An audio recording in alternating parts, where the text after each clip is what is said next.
What's up, A to Z Sports here live on a Tuesday. Have a lot to talk about. The Titans have named 6 finalists for the general manager position, calling back 6 candidates who interviewed virtually over the last few days that will come into Nashville for the first time and talk to the Titans brass in order to potentially try to land this general manager job. We'll get to that in a little bit, but we do have to react to the interview that we promoted and previewed for almost a full hour on Monday morning, and that was Ran Carthon joining Ramon, Kayla, and Will on 104.5 The Zone. And so we are going to discuss that and play a couple of clips from that and give all of our thoughts. We want your thoughts as well on what Ran had to say.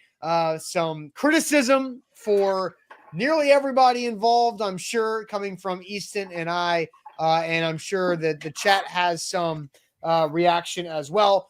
So we're going to have an interesting show here. Then we'll throw shade. So we're going to talk about the Rain interview. We'll get into these Miss Amy's finalists, as I've coined them on the graphic, and then we'll throw some shade to wrap up this Tuesday morning. So Easton, welcome in. Hope you've had a good start to your week. Yesterday was a busy Monday, and we're going to have a busy Tuesday and just a busy offseason start until they name a GM, I guess. What's up? Hello. It feels like I've not been on the show for a long time. When the season ends, no shows over the weekend, right. And so it takes a long time to get back on the show. So I'm happy to be back. Good morning to you. Good morning to everybody here in the comments. Good to see all of your smiling virtual faces. Help us out this morning with a like on Facebook, with a like on YouTube. Just hit that thumbs up button for us. Be a friend. Tell a friend. Send the link to the show to a friend.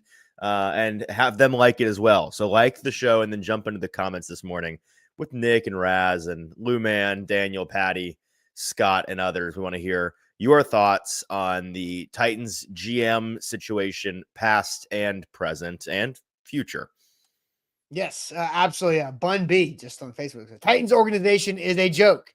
Just going all out right there. All right.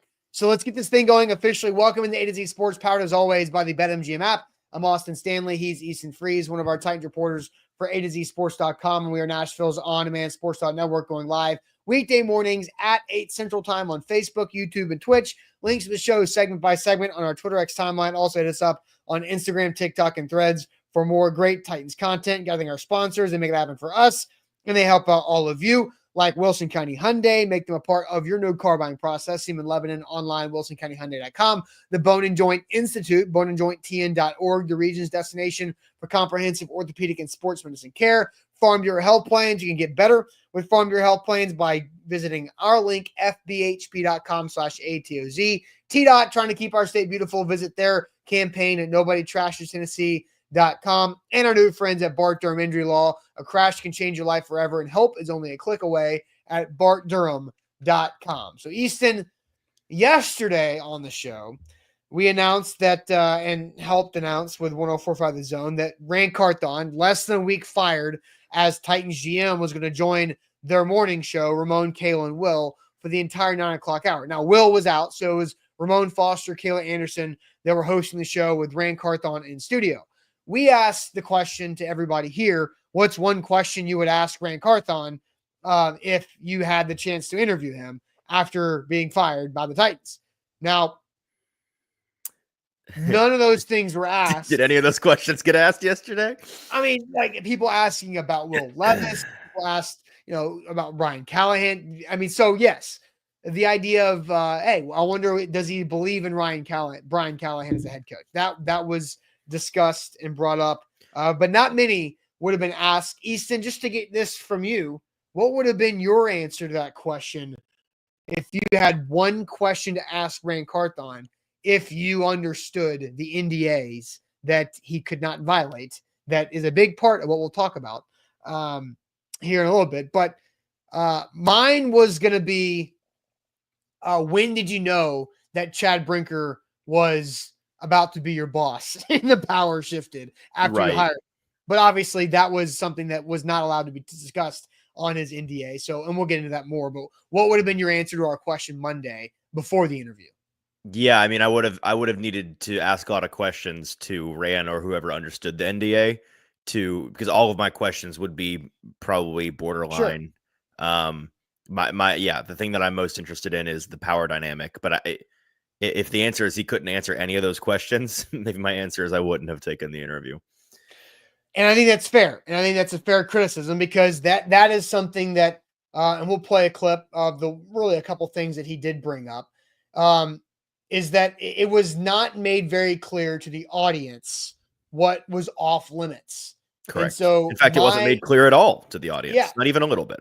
No. So my criticism is that there needs to be some type of foundational disclaimer from the hosts multiple times throughout the interview that there are things that we all know that we would love to talk about, but we all know we can't talk about them. Right. Easton, in a similar yet less, maybe not less important, in a very similar way, when we do Doc Talk interviews with the Bone and Joint Institute, and we're asking a physician, a surgeon, a doctor, a physical therapist about a Titans player injury, we disclose multiple times throughout that 10 to 15 minute conversation that, we know you have not worked on DeAndre Hopkins' MCL injury, so you can't discuss that specifically, but in general, when MCLs tear, so you go through all that, right? Mm-hmm. And we do that because of HIPAA. That's a pretty important, serious thing in the world that we live in our country that we live in. And so we take that very seriously.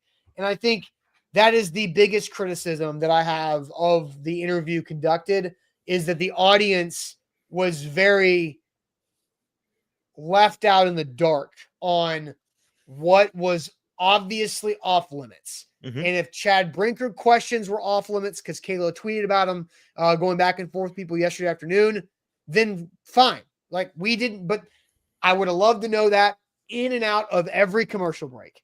Because in my opinion, there are at least 5 or 6 opportunities to reset that and say, hey, Ran Carthon, every time you come in from a reset transition, right? That's a radio trick.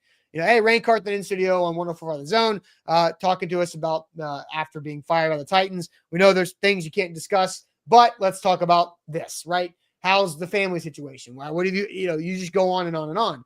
And I think that was the problem with the 40-ish minutes or so of airtime that interview got yesterday.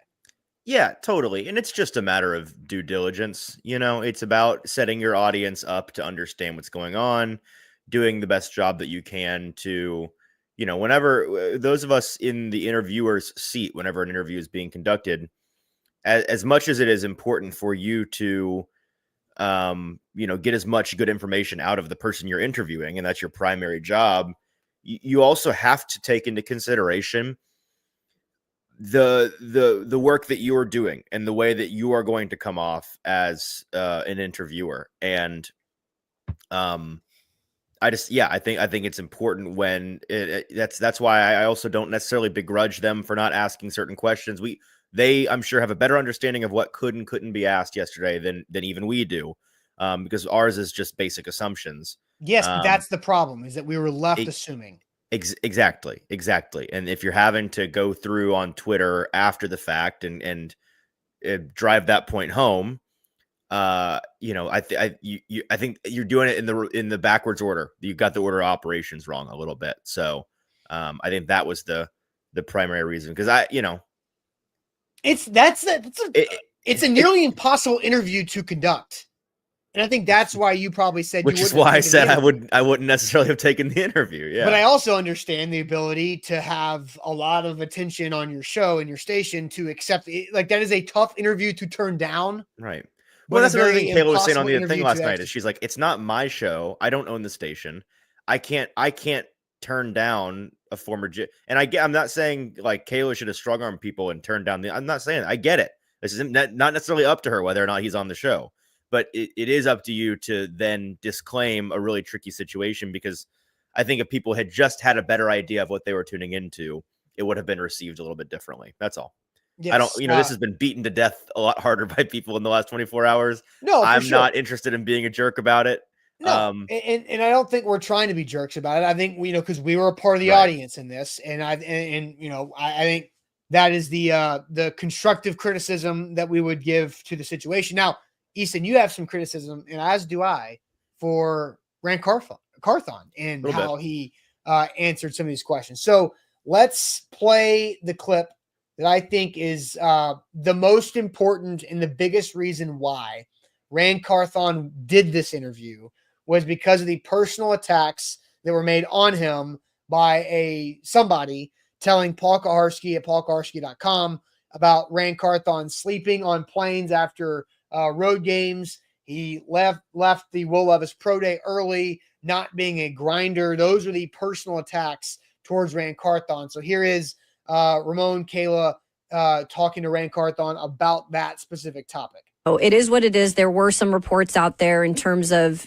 sleeping on the plane or whatever it might be. You don't have to go into detail, but I do want you to have an opportunity to speak on your own, just who you are and what you do in terms of how you carry yourself in the business, which I think it's hard for people to believe that lazy would ever be a word that they would use with you.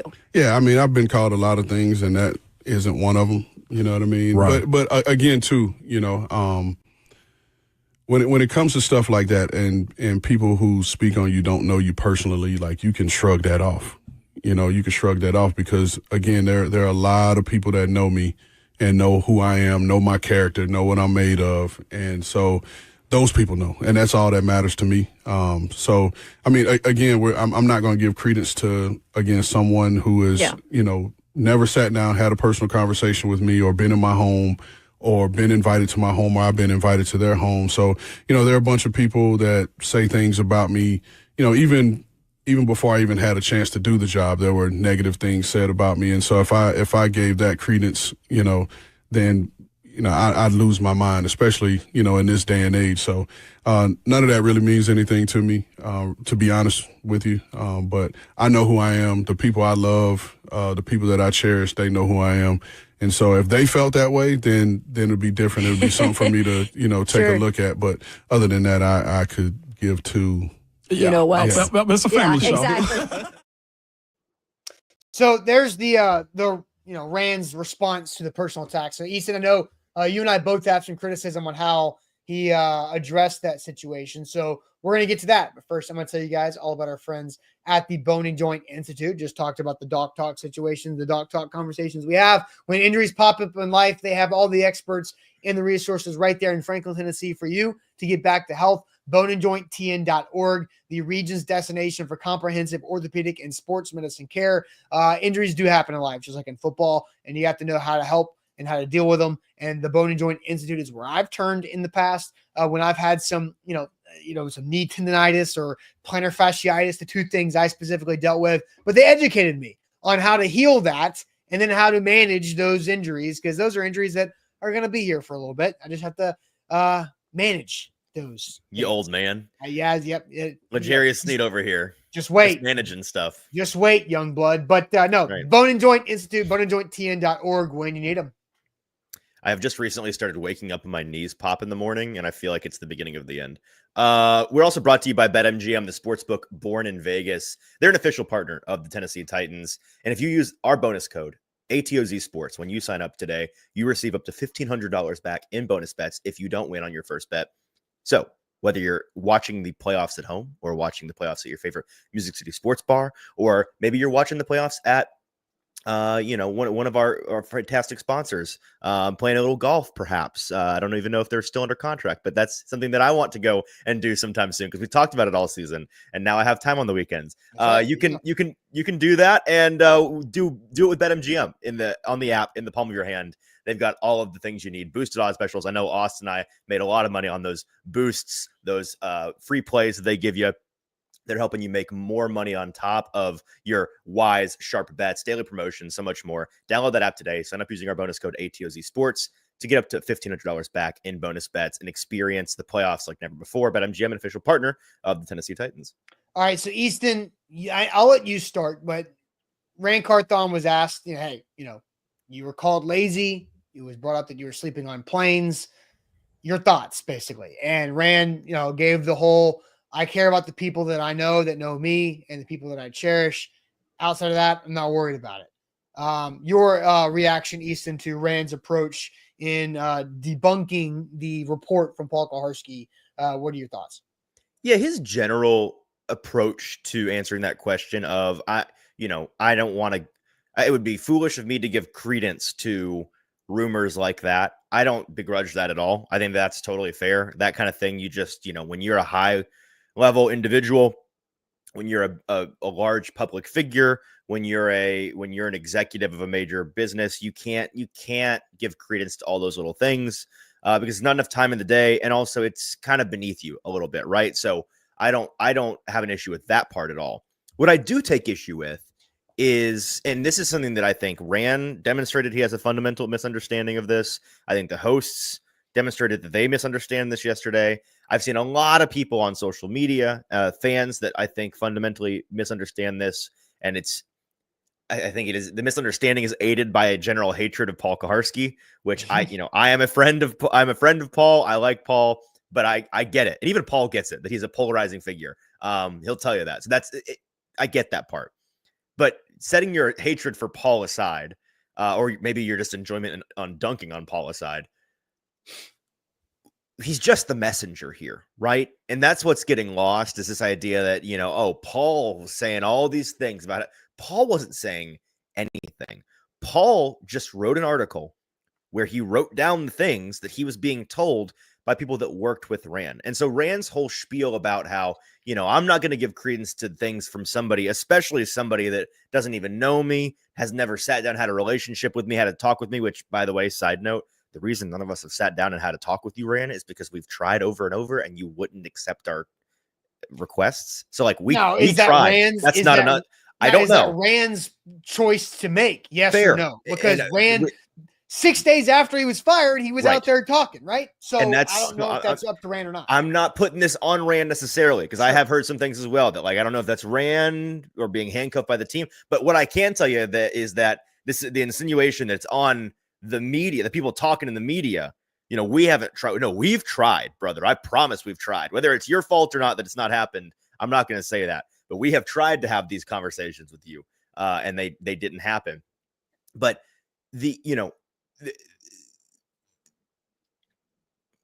I guess what I'm trying to say is, if you are upset about what he essentially implied is this guy is talking, guys like this guy, but they were really subtweeting Paul the whole time, is talking about all these things he doesn't know about. That's not getting it, right? That's not getting what he's doing, what he's reporting. These are just things, because it's not about because they were basically making it about who cares what he thinks. He's not worked with me. It's not about what he thinks. It's about what the people who have worked with you, who anonymously spoke to him, think. And what those people think does matter. Now, how much credence you give those, and who it comes from, and whether it's petty, whether they hated you, how big a deal it was, we can ask those questions. But they are things that clearly stuck in the craw of people that worked with you, Ran. Who are the individuals that are on the Titans team chartered plane? Right. Team employees. That are giving Paul the things that are written in the column. Yes, team employees are on the team plane, whether they're players, scouts, support staff, general managers, owners, coaches, trainers, whoever the hell, they are on the team plane because they're employed by the team. So somebody on the team plane, employed by the team who knows Ran, was telling Paul that he was sleeping on planes. The funniest thing about this is that Paul is getting shot as the messenger, and Paul even said Ran does the same thing that Paul Kaharski, do on planes, sleep.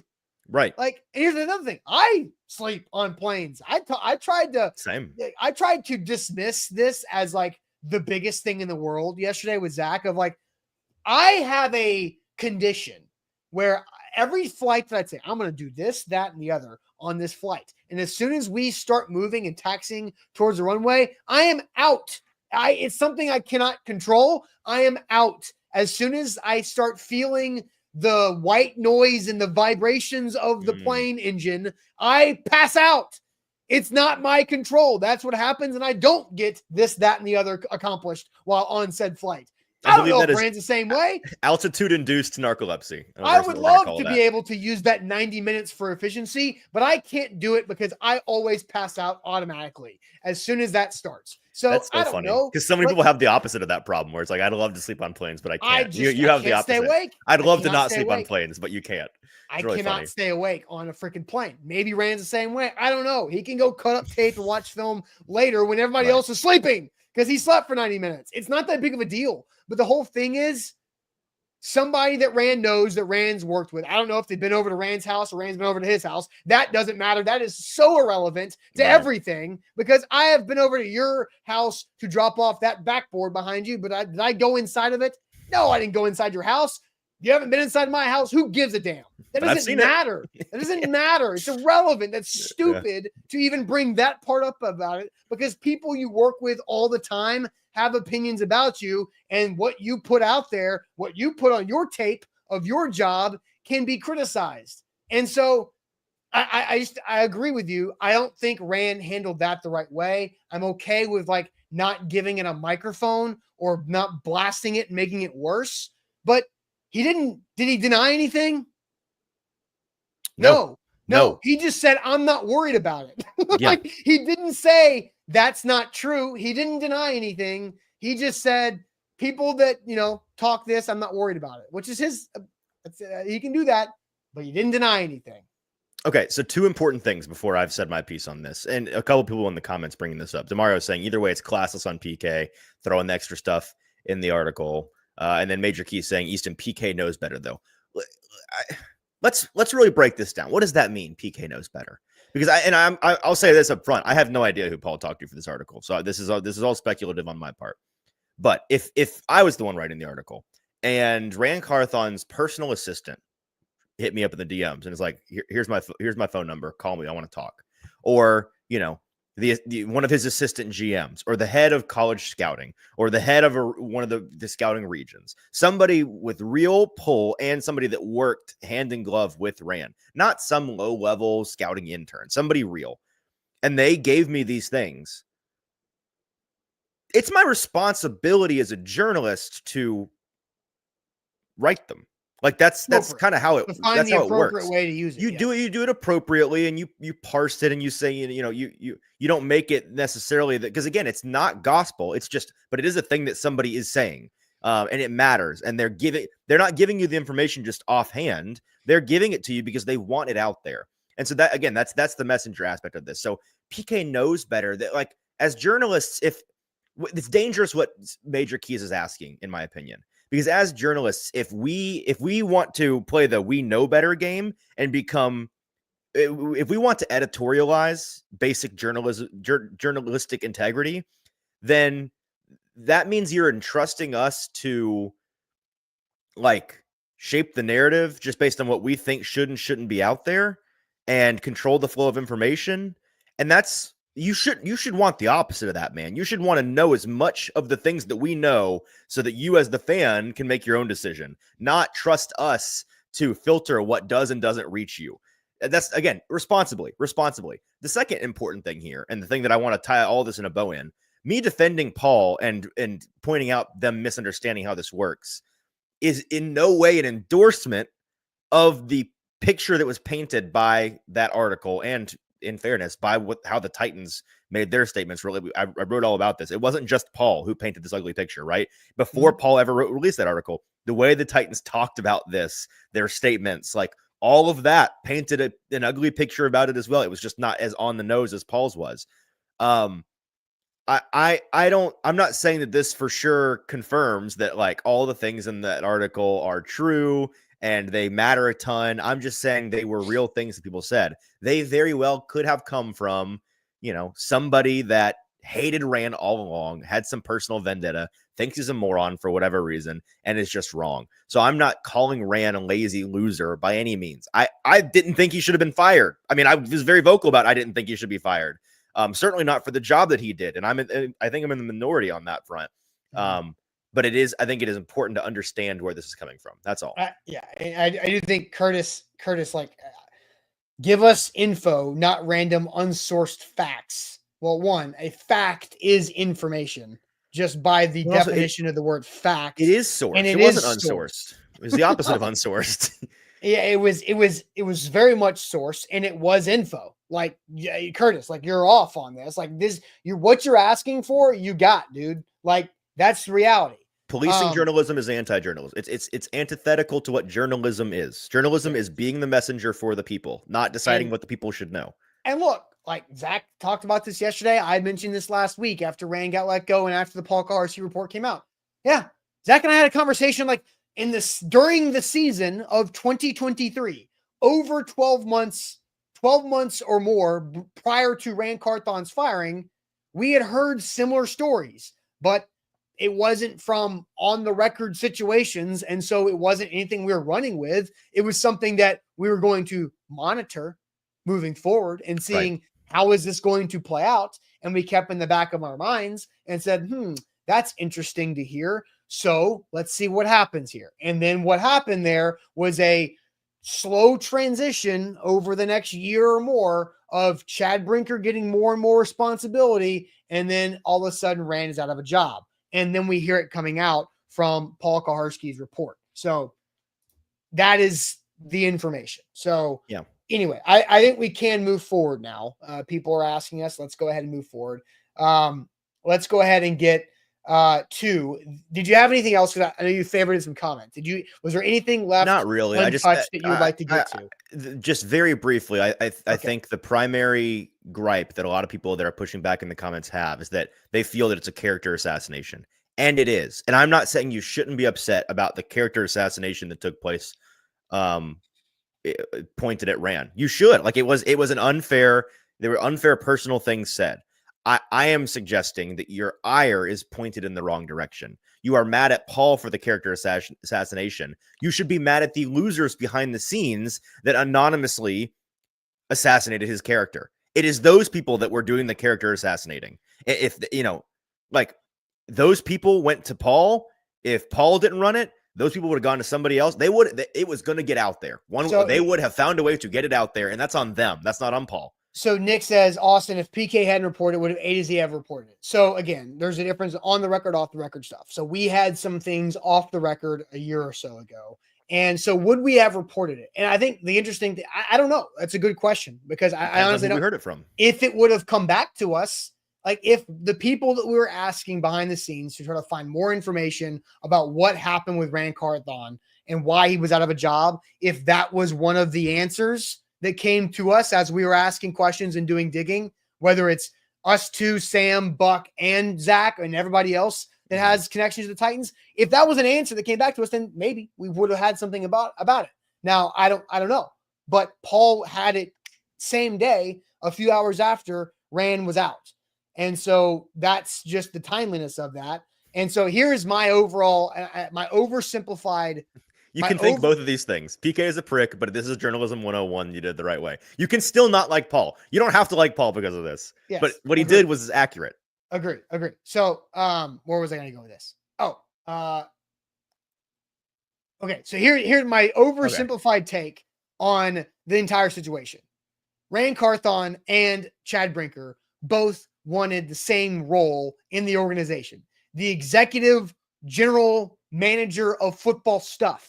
They did not want to do the grinding of the scouting and stuff because they've done that for their careers for a decade plus and gotten to this point to where they think, and again, this is me connecting dots and putting puzzle pieces in their place.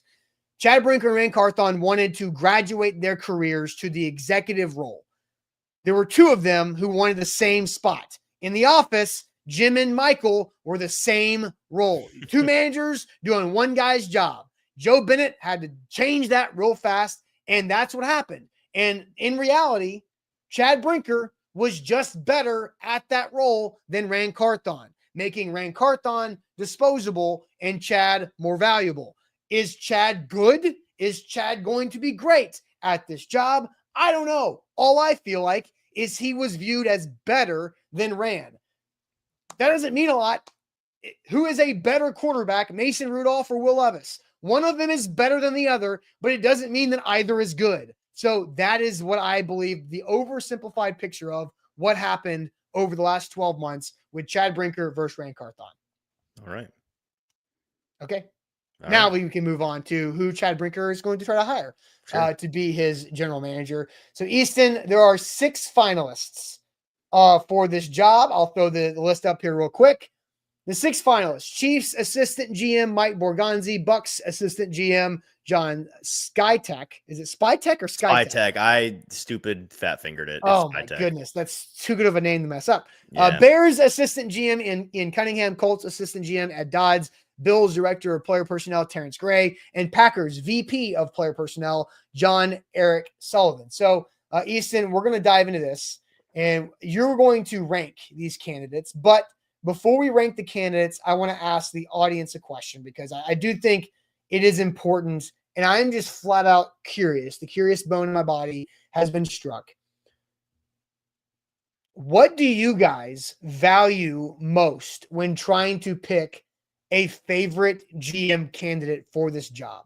What do you guys value most when trying to pick your favorite candidate for this job? I don't know where you guys are going to take this, but I'm very curious about the answers here. And then we'll try to see if we can play matchmaker on what fits where, what skill sets work with what names. So we'll get to those answers here in a second. But first, Farm Bureau Health Plans, they can help you out whenever you're in need of new health coverage. They can improve your situation. FBHP.com/ATOZ. That's where you should turn for all of your health coverage needs. It's a new year, which means you can get new coverage. And Farm Bureau Health Plans, they're flexible. That's rare.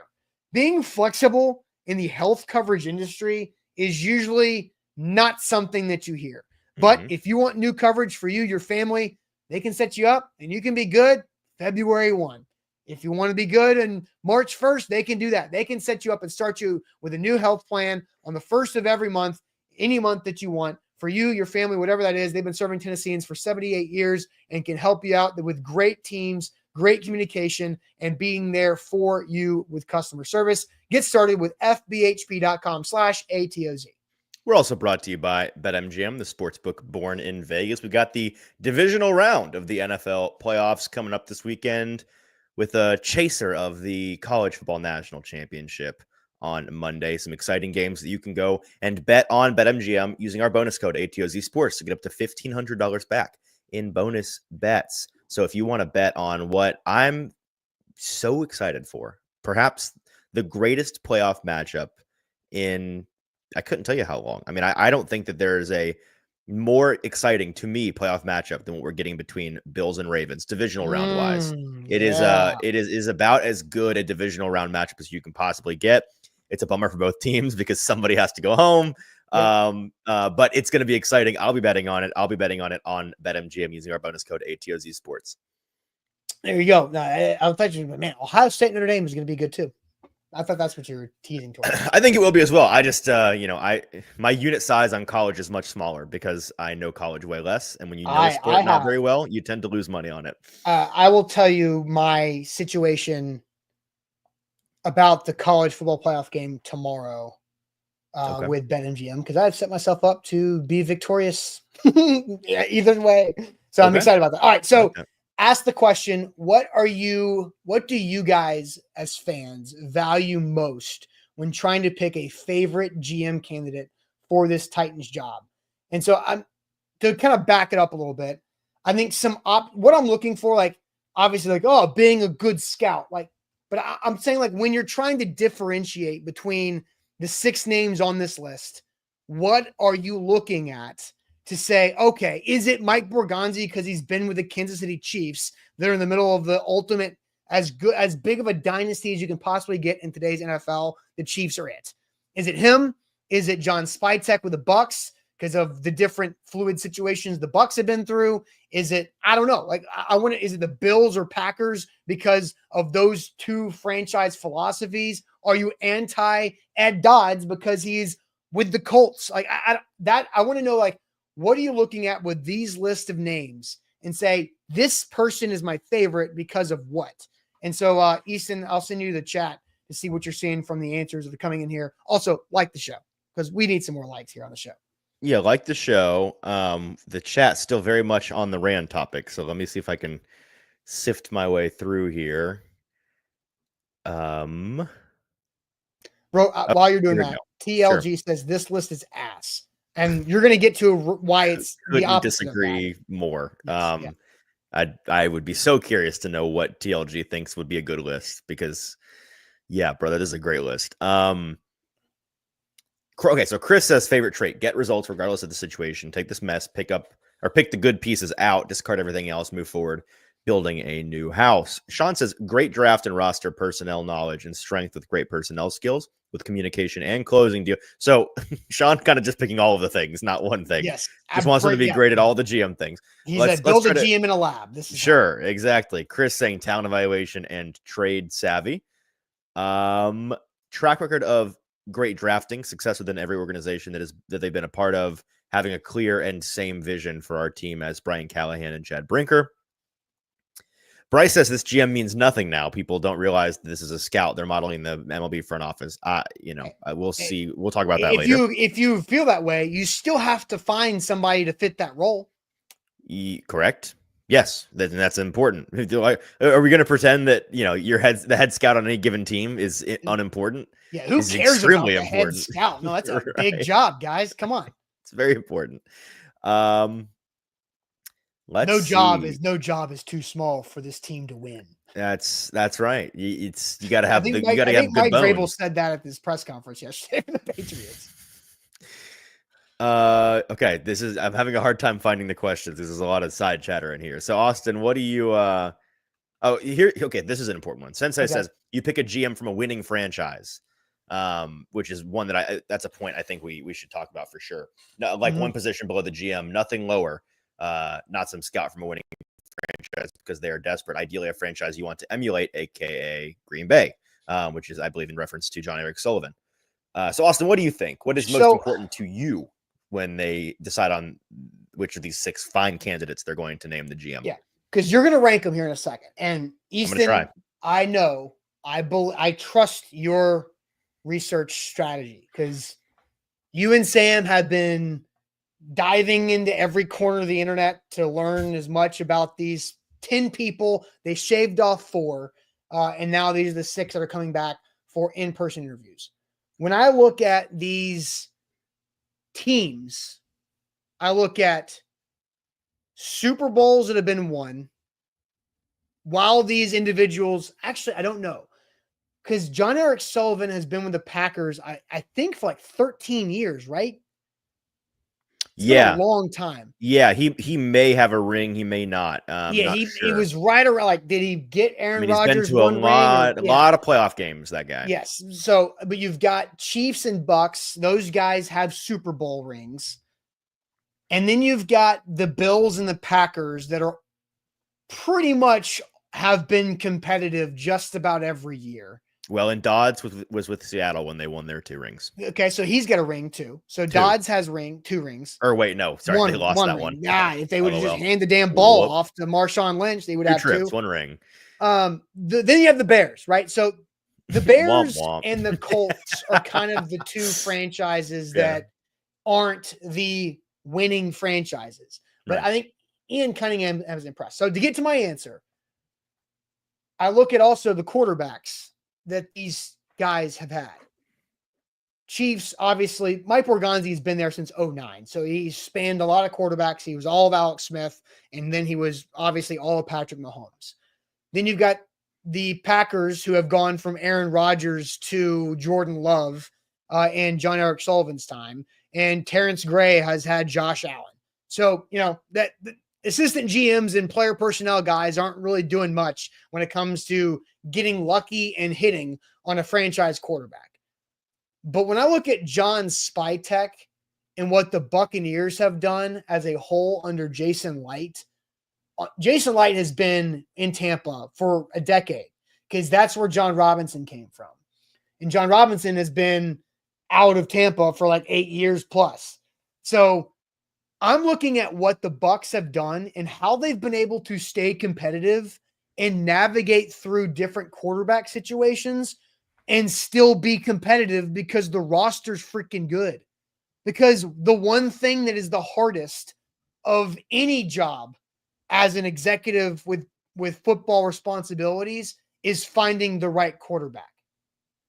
Right. And so the fact that the Bucks have had elite defensive players and they've retained those elite defensive players and they've had elite skill position and they've drafted and developed well, I think John Spytek is my favorite because they've also Hey, he's my favorite too. really. Mm-hmm. So I'm looking at spoiler of my list. So to answer the question specifically and directly, I look at the roster and the roster strengths, removing the quarterback from the situation. Mm-hmm. That's what I look at. Yeah, I think that's fair. Yeah, what's most important to me? I mean, so what's interesting is, and I was having a conversation with some people about this last night. You know, when you've got, because again, I think that they had 10 people on their list. 4 of them were flawed candidates. 6 of them were not, and the 6 that weren't flawed, they have coming to the second round of the interviews, which is awesome, which is great. That's the biggest takeaway for me from this, is that this is the first time I can remember any team, certainly the Titans, having a group of finalists where I didn't have a major issue with any of them. I was certain they would bring one of these people on their list of 10 that I was going to be scared. Oh, God, they're a finalist, and if they pick this one person, I'm going to be disappointed. And they didn't. They cut all of the fluff, in my opinion. And the fluff was, and let's just name the fluff, because I want to say in this older graphic, we have some of it, right? The 2 former GMs, Thomas Dimitroff, who was a free agent, and Reggie McKenzie, who's currently with Miami in a different role. Those 2 did not make the next round.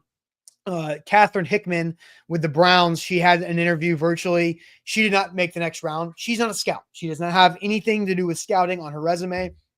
I think she is more of an executive type operations role with VP football ops, and can do a lot of really good things, but not what the Titans are looking for.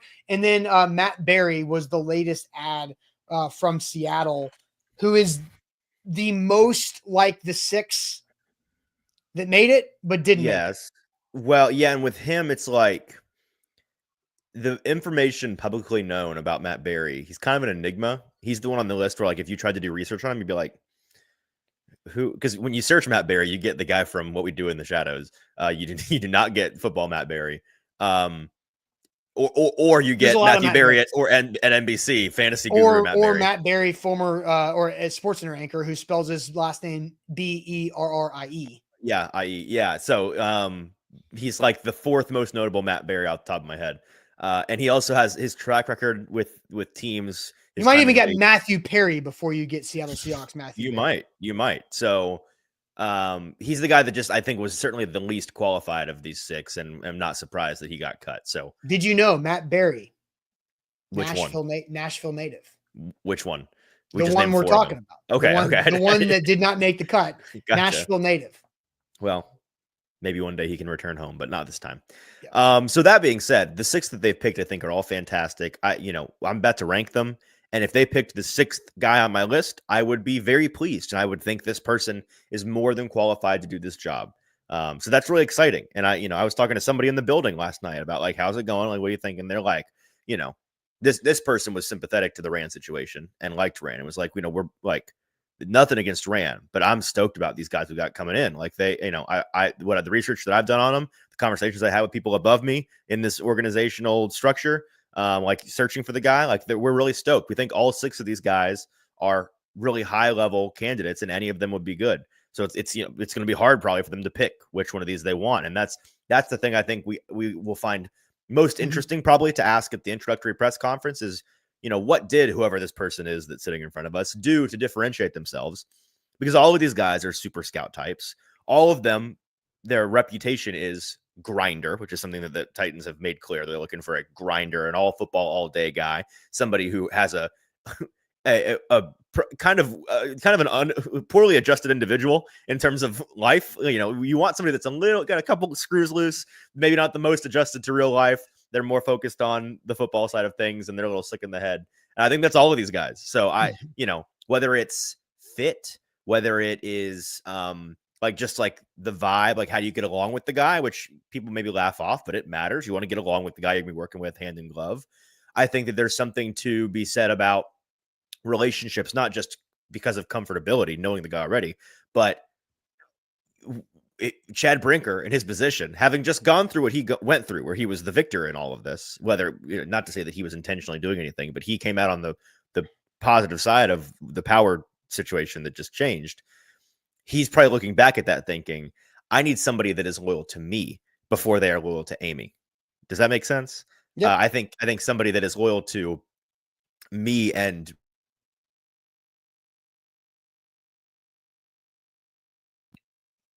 Did you? for Chad, more Yeah. importantly, important for his self-preservation. Hello? I think your audio cut out for a second, but you're back. Can you hear me now? Yes. Good. Okay. Yeah, I think having somebody that is loyal to you first, if you are Chad, is important for your self-preservation. And that I think it'd be foolish to say that that's not a factor in this. Okay. And that would, I think the immediate connection that you're bringing up there is Packers VP of player personnel, John Eric Sullivan, who worked with Chad Brinker in Green Bay for a long, long time. That is the easiest connection to make there. So that's not yours.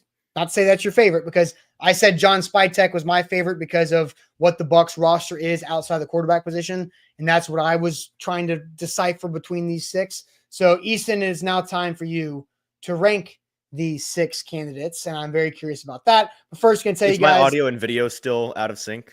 It's better. It's not great, but it's better. You do this read. I'm going to fix it. I'll be right back. All right, there you go. Bart Durham, they are our new friends right here at Bart Durham Injury Law.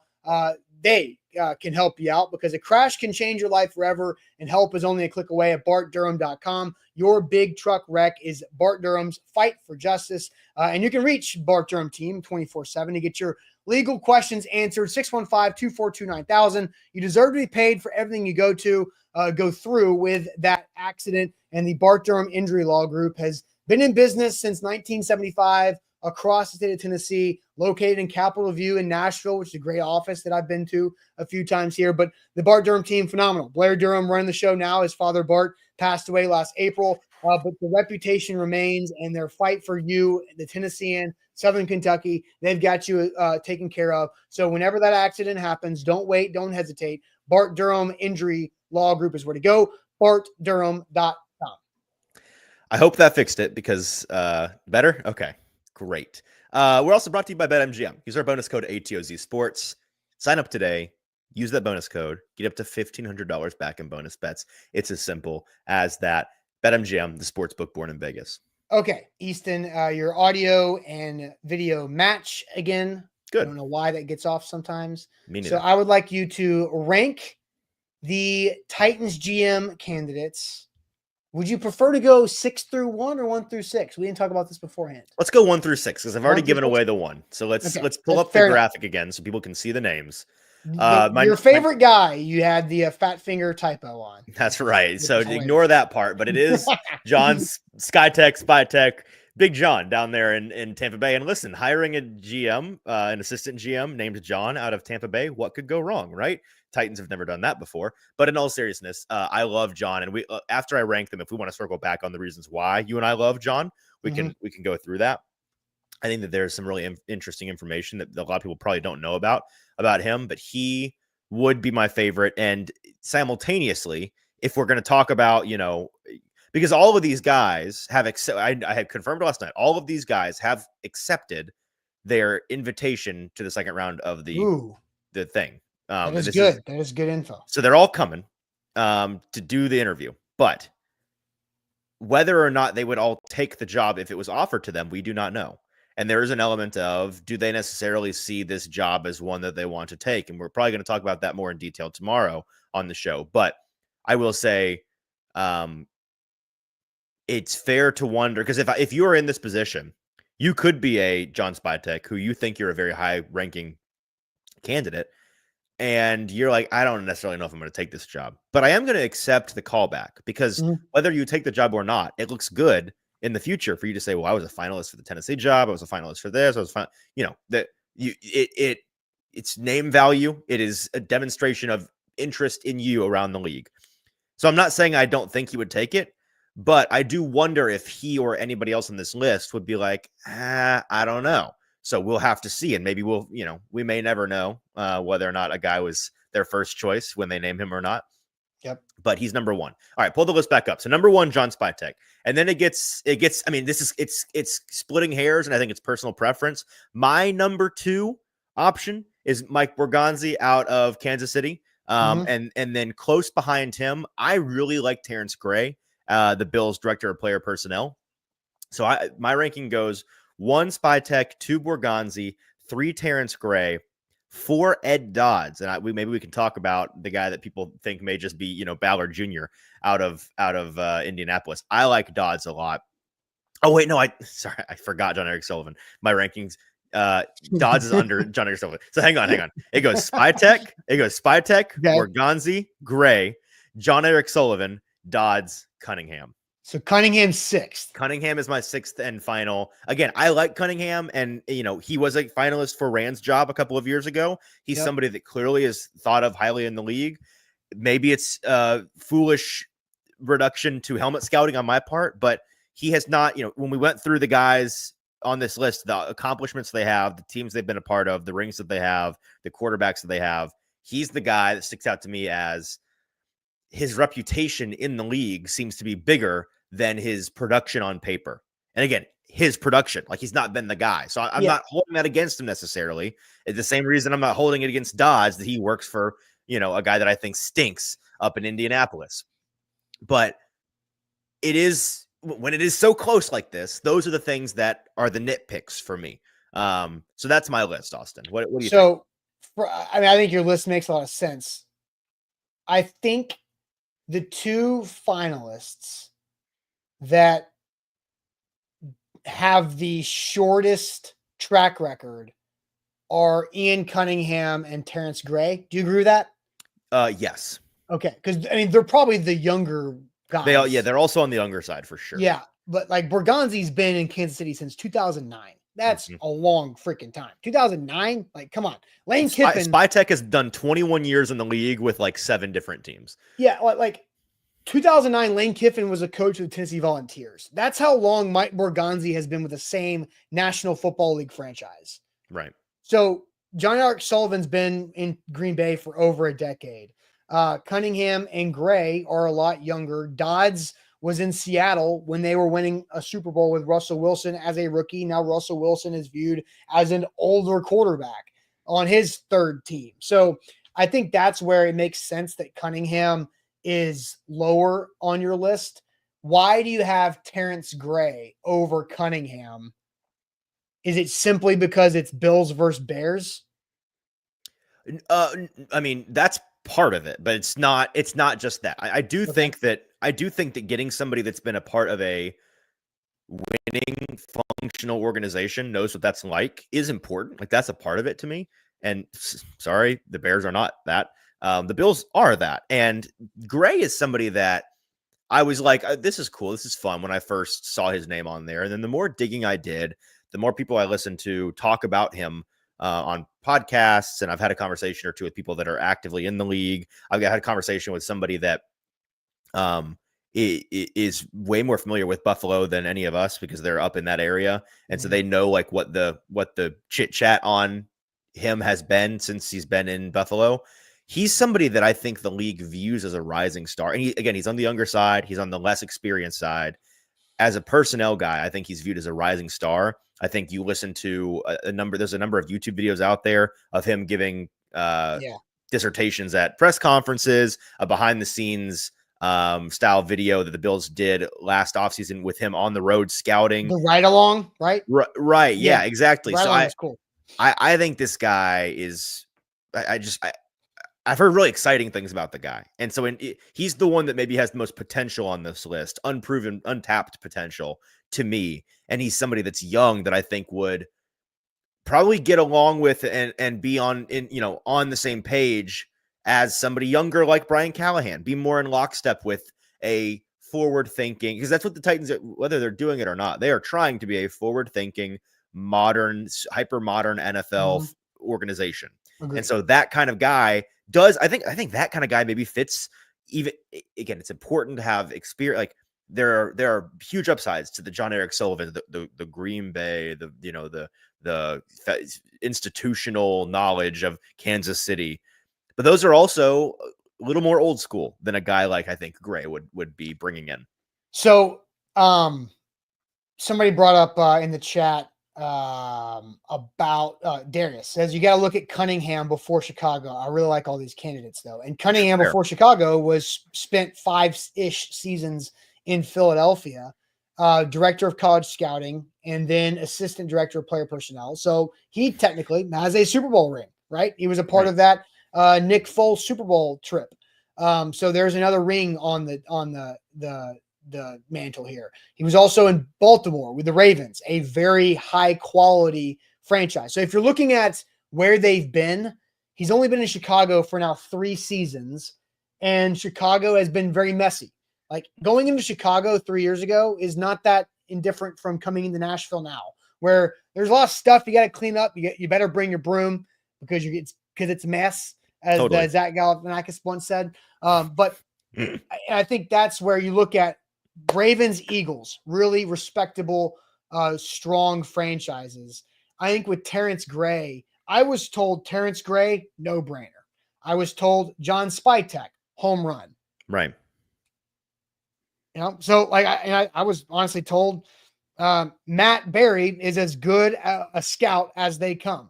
Nashville native too. So those are the 3 candidates that I got a little extra nuggets on.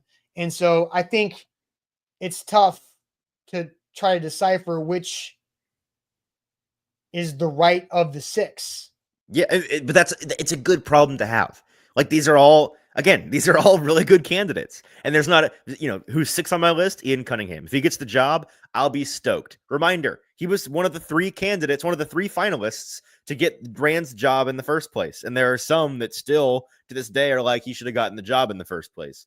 So, and it's not just the Titans who like him, right? He's somebody that has garnered interest for a couple years now around the league as a GM candidate. So I'm going to be stoked about any of these guys. The guy that I will be, and really like for me, Spytek is the top. It's kind of one, and then the rest, the other 5 to me. He's the one that I'll be really excited about. The other 5, I will be very excited about. Yeah. So I will say the last thing I'll say, my rankings it is based on my opinion of the person, not my guess as to who they get. My guess as to who they get is not necessarily Spytek. Let's get to that here in a second. Let's get to that here in a minute. Real quick, James says, told by who gave me the nuggets. I'll tell you a nugget about somebody who gave me the nuggets. This person gave me the nuggets that said, it was John Robinson. No, it's not John. You guys Robinson. are best friends. You get no, coffee it's all the not time. J-Rob. It's not J-Rob. But the Terrence Gray, no brainer. John Spytek is a home run hire, and Matt Berry as good of a scout as they come. Those are the 3 nuggets, right? This person is a highly how do I I know who this person is. I'm curious to see how you this is describe a highly connected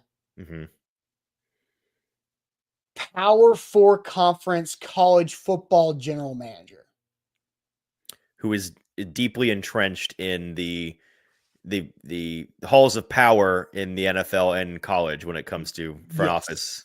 Has the ability to pick up the phone and call, I don't know what percentage, a high number of NFL general managers. Right.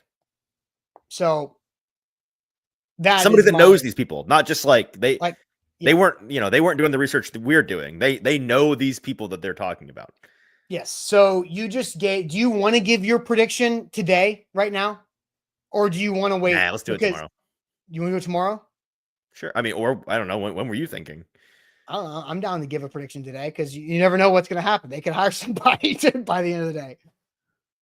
Well, no, that's not true because they got interviews through Thursday. So they better not hire somebody today. I mean, they're going to bring all these guys here just to send them home. That'd be a bummer.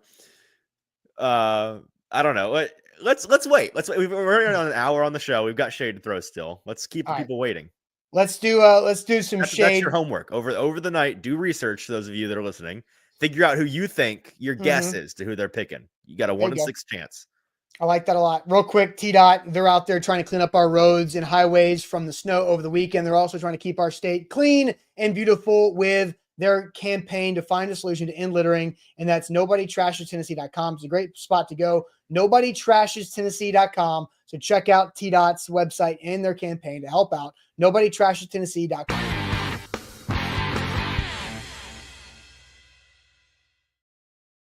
Shout out to Wilson County Hyundai. WilsonCountyHyundai.com is where to go. Make them a part of your new car buying process. See them in Lebanon or online at WilsonCountyHyundai.com. If you have shade, throw shade in the chat while we're waiting on some shade to come in. I do have some super chats that I want to get to. King VC just says, lock in, like the show, leave a 5-star Google review. Dang it. I forgot to Google review off the top of the show. But yeah, do that for us. That goes a long way. Let's see. TLG has 2 super chats. The first, he says, you can't help but feel that any GM skilled enough to do what we need them to do, they wouldn't pick the Titans. A la Sean Payton or Ben Johnson, waiting for the right opportunity not to waste it. You want to here's a little tease. Tomorrow's show, maybe not the whole show, because who knows what's going to happen between now and then. A big part of tomorrow's show will be me full-throated making the argument that not me, most people are vastly underestimating how attractive the Titans GM job is. It is way more attractive than everybody is making it out to be. I'm going to write about it today. So if you want to read that first, you can. But tomorrow on the show, I will be explaining why everybody is wrong about this. Okay. I like it. I dig that tease. TLG also comes back, says, remember when we heard all this about Ran Carthon? Yeah. Sure. Timing. I mean, that's how it goes. When you're a candidate, you've got a lot of good things that start to come out. Like, your resume. I mean, when's the last Titans hire, like coach or GM, that people are like, don't like it. Like out of the gates, don't like it. Like legitimate, like, because we all buy in because we want it to work, like media fans, whatever. The last one that comes to mind is Nick Holtz. That doesn't count. I'm not talking about it. Does count. People didn't like it. Yeah, but I'm talking about head coach or GM. Okay. I'm not about like top. I know the answer. Okay. What's the answer? I think it's probably Mike Mularkey being retained as the interim. But again, it could also make sense because of the transition of what was happening at the time. Right. I agree. Because Patrick Bird says Wisenhunt. I mean, people loved when I remember when Wisenhunt was hired. I was like, oh damn, Cam Wisenhunt took the Cardinals to the Super Bowl. How quick did that change? Offensive guru. How about this? 4 wide, throw the football 45 times a game. Bring it on. And it failed miserably. Do you remember how long into the season? Like, do you remember the moment where you were like, this isn't working. It isn't going to work. You realized you were wrong. That was no, I do not. Okay. Do you remember the general vibe though? Like were people like holding out hope throughout the season before they finally gave up? When he got fired, surely by then people were like, yeah, you got to get rid of this guy, right? By the end, I'm sure people were like, you have to fire him. I guess his first year was pre-Mariota. To be honest, I don't remember much about that season. Okay. I mean, what year was that? 2014? Yeah, 2014. They were just bad. They went 1-15, right? No, they won 2-14. 2-14, and they won in week 1. They beat this. So it started good. They beat the Chiefs in Kansas City in week 1. Oh, and you're like, oh, okay, 1-0 Titans, and then they just sucked. And then lost like 12 in a row. The next year, they draft Mariota number 2. And then in week 1 in Tampa, Mariota has 158.3 quarterback rating, throws 4 touchdowns for like 200 and something yards. And Jameis Winston's first touchdown pass goes to Titans corner legend Cody Sensabaugh, a pick 6 the other direction. And the Titans run away with that. And that was like, oh, damn, Marcus Mariota, Hall of Famer. And then, 8 weeks later, Wisenhunt was fired. So anyway, shade time. Do we have some shade? I think we do. I have mine. Let's see if the chat has any. Yeah, if you want to scan because I kind of distracted everybody. It's my fault. I asked the question. We're back on shade. Let's get the shade. That's my bad, guys. That's bad hosting. So IR Hoshi says shade on all these playoff blowouts, which is fair. My dad, yeah, you know what? Hit me up with a lot of who let the Minnesota Vikings in the playoffs. Here's that what 14 win team. The Minnesota Vikings are the Indiana Hoosiers. Can't believe the committee let Minnesota in the playoff.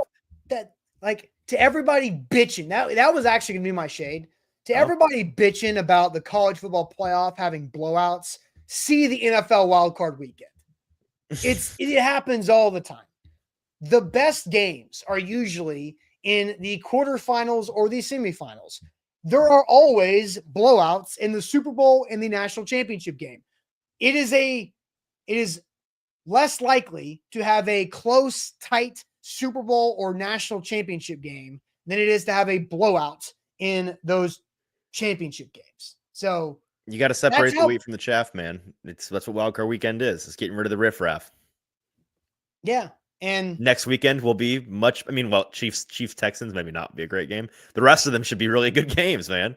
Come on. Bills Ravens, Rams, Eagles. Who else we got? Totally blanking. You missed the Lions versus Lions Commanders. Lions Commanders. I think Lions they have the capability to murder them, but come on, Jaden Daniels against that Lions defense. Give me, it's gonna be fun. Then you get Chiefs Texans. Right. That's just, there's always gonna be a runt. And listen, I'm not gonna. I think the Texans stink, frauds, no chance to win the Super Bowl. However, and I know like the Chiefs. While I'm not expecting them not to do the whole voodoo playoff thing because it's all they do, like not a perfect team.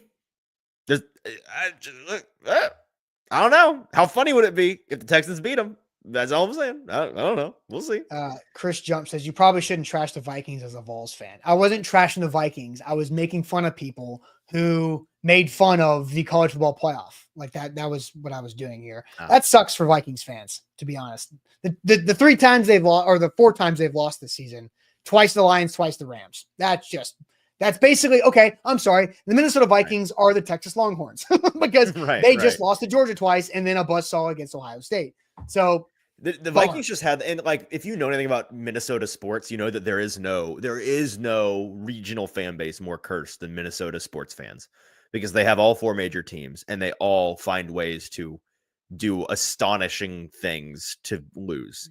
But I think this is the quintessential Vikings season, right? To win 14 games, to have all of your losses come to 2 teams, to again win 14 games and still manage to be a wild card, play a road game, and be one and done in the playoffs. I mean, it's just. I also think there's the Rams are interesting because the Rams have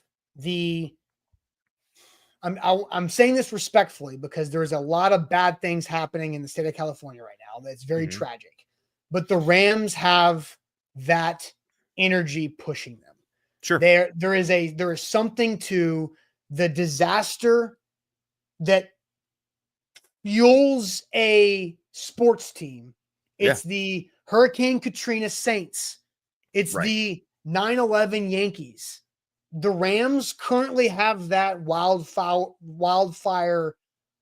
energy that they are playing for more than themselves right now. Right. It's a spirit of manliness. It's a spirit of competition. And honestly, fight. As an Eagles family, I'm a little nervy. You should be. Listen, the Rams are, you want to talk about some experience. That's a team that knows how to win in January and December and February. It's all they do. Yep. It's all McVay does these days. It's all Stafford does these days. I was shocked at how well their defense played last night. I mean, they have done a fantastic job scouting and drafting in the past 2 years. They got to a spot with the Stafford regime after the Super Bowl where their team was destitute. It was stars and scrubs. And when you looked at it on paper, it was like, there is no way out of them just having to hit at a historic clip the next couple of drafts, or else this team's going to be in the sewer for a while. Yep. And dadgummit, they did. they needed to go like 5 of 8 on their next 8 draft picks. and they went like 6 of 8. They killed it. It's astonishing the needle that they thread. They did it, and so credit to them, man. Yeah. Okay. Shade coming in. Throwing Shaded shade to these. chuckleheads for withholding content. We Dude, gotta bring you back tomorrow. We want you back. We will. We got a show tomorrow, just like we had today, and a show on Thursday and Friday, and moving forward. Here's a good one. Eric, shade on that Eagles fan that was being disrespectful to that woman. Disrespectful is an understatement. Did I you see missed this? this. What happened? No. There is an Eagles fan, like a grown A man, who was just being as derogatory and just flat out mean, just in the worst way, to a Packers female fan at the Eagles Packers game. Was this a viral video? Somebody phone video? Okay. It's a viral video, and he was just being a complete loser to this woman, and For no reason? because she's a Packers fan. Just chirping her to chirp her. And yeah, the language was so beyond, anything I can try to just give a summary of. But the internet does what it does best, and it completely identified him and his employer and his job, and the fact that he is married with a daughter. Like, the fact that this guy has a daughter and was saying these things about a female is even worse than it already was, because I don't care if you have 18 sons, you should not talk to anybody like that. It is insane. So, Eric, great shade. And also, shout out to the Eagles fans that are like, this guy does not represent us. Because Eagles fans, as a person who married into an Eagles Philadelphia fan base family, that does not represent the city. They are harsh. They go at each other's throats at times. Not my family, but the Philadelphia people. And but they are not that. That is ridiculous. So good shade. I have a story that I wasn't planning on sharing, but having heard that for the first time, here's a little side shade from me. This happened to me in the last week. Okay. And this is just like anecdotally, it's just a wild story to me. Have you ever had a moment that stuck with you, a road rage moment where somebody just lost it on you and you couldn't believe it? Like they lost. You had a road rage directed at you. Yes. I have one where I was with Zach, and Zach caught some lady's wrath, and it was afterwards objectively like hilarious. It was 1000% Larry David, Curb Your Enthusiasm. Okay. But go on. So a week ago, in the traffic around Cool Springs where I live, I was not to diagram the whole situation, but it was one of those things where I was on the main road in a line behind a light, and there was a side road where somebody was trying to turn through the traffic to go the other way. You know what I mean? So one of those where the person trying to turn is hoping for the people in the traffic in line to see them, give them a gap to go. And I saw this guy. And so I pulled up as close to the car in front of me as I could to try to like give him space on the back end to move. And we're sitting there and I'm looking over, and he looks unhinged, incensed. He rolls then he pulls out into the road next to me, rolls his window down, and he's screaming at me. I'm like, what's this guy saying? So I roll my window down, and I was like, what do you want, bud? What's going on? And then I can't repeat any of the things he said to me, hurled some outrageous homophobia, the kind of thing you don't hear. Any word you can think of that's homophobic, all of them, string them together in a sentence in the most creative way possible. And again, this was in a parking lot area of a Publix, so like there are sidewalks and people, and it's like very in public, and he's screaming these things, and I'm looking around like, is anybody hearing this guy? Holy cow! And I'm like, buddy, I'm screwed up as much, I can't go. And he's like, can you, to remove all of the fun words, he essentially was saying, scoot up so I can go, with a lot of frills added to that. And I was saying, I can't go any further. I am on this guy's bumper. I've got I've got the sensors beeping at me that I cannot go any further. I'm going to hit this guy. And then he peels off with one parting homophobic, insane thing to say that I can't repeat. That all happens. And I'm like, wow, it's the first time, because in the Brentwood, Cool Springs, Franklin area, like, you don't get that, man. Like, that's not the thing that you hear often or ever. I forget about this. Less than a week later, I'm at the Brentwood YMCA. This was this week. And it's very busy. It's the post New Year's rush of people, all of the people trying to get back in shape are back there. So you have to be kind of territorial about machines. You got to grab it when it opens up, all of these things. And I grab one. I walk in first machine I wanted. I walk in, it's open. I'm like, ooh, it's open. I hustle over there and I sit down on the machine. And he comes around the corner. This guy comes around the corner and he's like, "Are you using that?" I'm like, "Yeah, I just claimed it. You can use it after me." And he was holding like a resistance band in his hand, and he walked off and chucked it against the wall in a fit of rage and just stormed off. And I'm like, and it took me a moment. I'm like, I recognize this guy. It was the guy from the car. It was the same dude. Never seen this guy in my life. It was one of those things like, no way. But it was that fit of rage, that irrational rage that I was like, what's wrong with this guy? Where have I seen that before? And then I put the faces together. And I'm like, no way, this is the same dude. So there is some, and he's like this very average, middle-aged, probably father of four, Brentwood guy. Looks like an accountant. You'd have no idea. But he's got an anger issue and he's out there. So watch out. Yeah. Jeff says shade on Austin and Easton for not reading shade and going on 4 tangents. Sorry, we can read all the shade now. Again, it is my fault. I messed it up because as we started shade, I had to get some super chats because of time, and I messed this up. We can do all the shade now. Let's do all the shade. I mean, we can also speed run it. Yeah, okay. We can. Here's the problem: is that we have so many other comments in between. Jacob casting shade on the teacher I was supposed to sub for allowing me to get to school at 7:30, only to find out he forgot to tell me he only wanted me the last half of the day, so 11. So could have slept in and get it together. That's funny, but also shade at people that want the Titans to pay any of these free agent quarterbacks starting NFL QB long-term contract. That'll be a conversation for us in the coming days. Sam Darnold, how much money did he lose himself for the last 2 games? $50 million? More? Maybe more. Do you see any other shades other than Jeff complaining? Easton's Cricket Wireless hotspot connection. Cricket Wireless. That's funny. Let's see. Anything else in here? Did you already get your shade off? Is that what? Yeah, my shade was the people complaining about college football playoff blowouts when the NFL had just as many. By the way, do you think that Notre Dame Ohio State will be a blowout? Or I think it's gonna be a good game. Oh, dude, we got like way more. We got so many more days for that. You want to make that a topic? Okay. All right. Yeah, for sure. Well, I think it'll be a good game for the record. All right. I think that's it. I think that's all the shades. Jeff Rubel, shade at Michigan fans saying if Ohio State wins the Natty, that it's a Mickey Mouse national championship. See, this is the problem. Like Jeff's shades are always about either Michigan fans or something Ohio State related, or at us. So it's like you're playing the same song over and over again. Right. Zedine, shade at 104.5 for the Ran interview. Puff piece with no real questions or answers. Ty, shade on the lack of transparency from the franchise. Shade on Sam Darnold for seeing ghosts again. Cost him a lot of money. 100%, Demetrius.